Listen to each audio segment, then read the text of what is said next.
So we've been driving the E30 quite a bit, to be honest.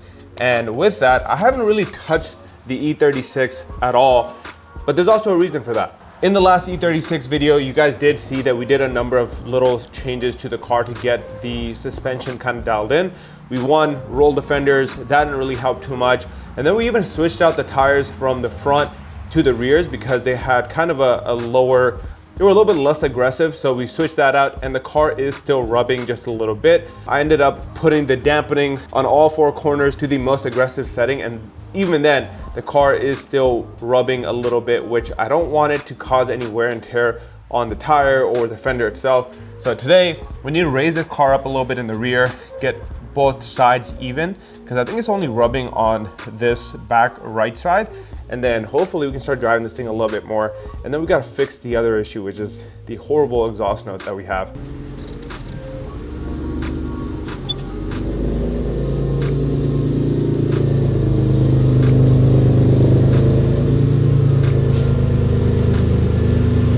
So now that we're on some level ground, you can kind of see how this side is sitting a little bit lower. So let me get a tape measure here. So from arch to the lip of the wheel, we're sitting at about 1/15, 16th, something like that. Yeah, about 1/15, 16th, 1/14, 16th, something like that. And then on the other side, I think this is gonna be around the 2.5 inch mark. So yeah, we're sitting at around 2 1/8, something like that.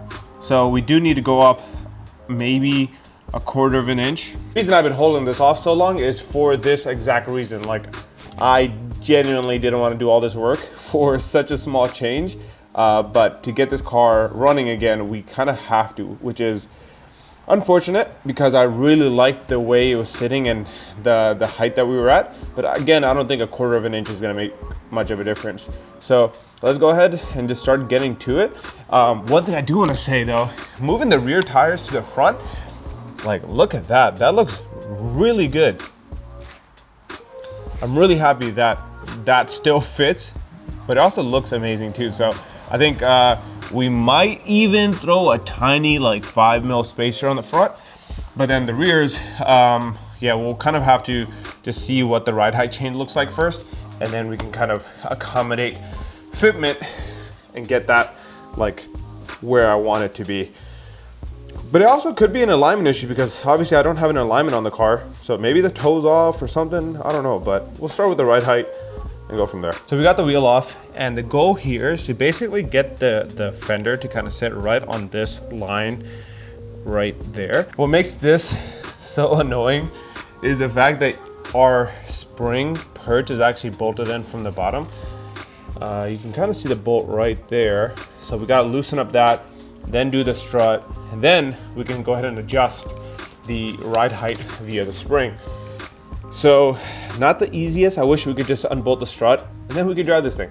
And if anyone has a muffler that they want to sell me for cheap, please, I will gladly take it. So let's get this thing done first and then we can deal with the other stuff. So I got the old spring out, I got the strut disconnected, and now I'm trying to remember if I should adjust this one first and then adjust the strut. So the perch is gonna come up higher on this one, lower on the strut. I think that's the right order of operations, but I'll go ahead and try it. Take my sweet time measuring because I don't want to have to do this again for the 3rd time. So I did recheck my measurements a little bit, and it looks like instead of doing like 1/2 inch, this needs to come up 5/16 of an inch, which is like 0.3 something. But yeah, it sucks that we got to do all this just for that little bit of movement. So let me go ahead and do that real quick. Where's our, I think this is now the perfect spot, as long as I don't mess it up and move it on accident. Now we just throw this thing back in and take this thing for a drive.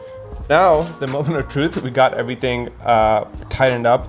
We ended up doing the exact 5/16 on the spring, and then the strut did need a little bit more change. So we went ahead and did that. But now I'm hoping that once I throw this on, we have no more issues, no more rubbing, and we can actually drive this car a little bit. Moment of truth, we're gonna go ahead and drop the jack. See how it looks? Hopefully I didn't mess up and we don't have to do any more changes to the suspension. Ooh, that looks a little bit high. Let me see here. So we're right past that little line on the tire itself. So like, let's say I'm gonna say we're 6/16 from the top of the fender line right there. And on this side, yeah, we're a little bit lower on this side now. Honestly, it's not too much of a difference. It's very slight, and I think that should be okay. Obviously, we still need to do an alignment and stuff like that, so that might change it up a little bit more. But so far, I think I'm happy with that. I just didn't want to raise it, to be honest, at all. I wanted to be as low as possible, but I think this still looks good. So we'll let this side settle. That might be it too. It's gonna settle a little bit more. So we'll give it that. Never mind, boys, I jumped the gun. I got in the car, started bouncing up and down a little bit, got on this door sill and just started jumping up and down and lowered down to literally the perfect spot. So now we are exactly even on both sides. Looking at the car straight up, it actually looks even now. Before it did look a little bit wonky, like lopsided, but I think we're good. So next step, get in this car, take it out for a little test drive, see if we're running into any issues. Then we got some garage updates, which I'm looking forward to.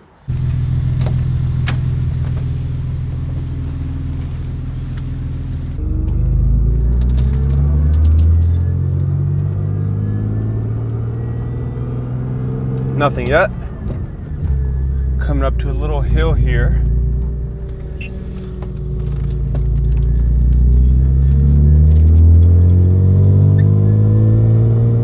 No, I think we're good. Yeah, no, I think we're good.